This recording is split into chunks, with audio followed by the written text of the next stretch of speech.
কুষ্টিয়ায় পরিবহন শ্রমিকদের মারধরের ঘটনায় কর্মবিরতি।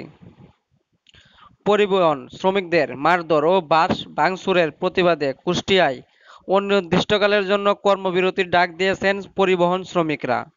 শুক্রবার সকাল ৬টা থেকে এ কর্মবিরতি শুরু করবেন জেলার পরিবহন শ্রমিকরা।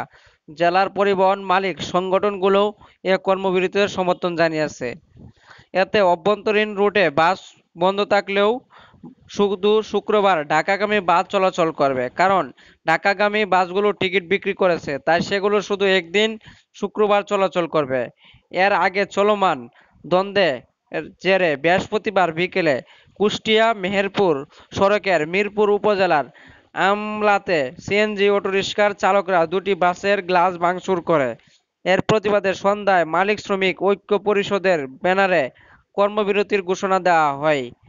কুষ্টিয়া জেলা মোটর শ্রমিক ইউনিয়নের সভাপতি মাহবুবুল হক বলেন, গত মঙ্গলবার কুষ্টিয়ার মেরামারায় হিসনা পরিবহন বাসের গ্লাস ভাঙচুর সহ 4 জন শ্রমিককে মারধর করে স্থানীয় সিএনজি অটোরিকশার চালকরা।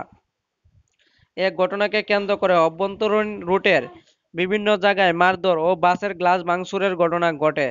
পরে বৃহস্পতিবার সকালে কুষ্টিয়ার ভারপ্রাপ্ত জেলা প্রশাসক ও পুলিশ সুপারের মধ্যস্থতায় বিষয়টি সমাধান হয়। পরে বিকেলে আমলাতে আবারও দুটি বাসের গ্লাস ভাঙচুর ও শ্রমিকদের মারধর করে সিএনজি অটোরিকশার চালকরা। এর প্রতিবাদে সন্ধ্যায় মালিক শ্রমিক যৌথভাবে অনির্দিষ্টকালের জন্য কর্মবিরতির ডাক দেয়। তিনি আরো বলেন, মহাসড়কে থ্রি-হুইলার চলাচল আদালত নিষিদ্ধ করেছে। আইন না মেনে তারা যেমন তেমনিভাবে মহাসড়কে চলাচল করে। তাছাড়া বাসের স্টপেজ থেকেও তারা সিএনজি অটোরিকশায় যাত্রী তুলে নেয়। এর প্রতিবাদ করলে তারা পরিবহন শ্রমিকদের ওপর চড়াও হয়।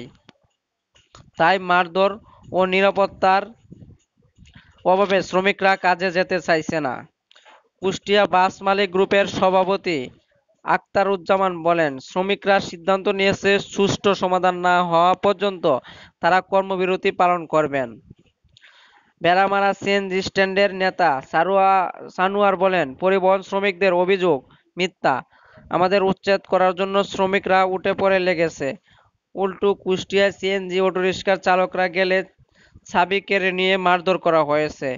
কুষ্টিয়া ভারপ্রাপ্ত জেলা প্রশাসক শারমিন আক্তার বলেন, শ্রমিকদের কর্মবিরতির বিষয়টি আমিও জেনেছি। এ নিয়ে একবার বসাও হয়েছে।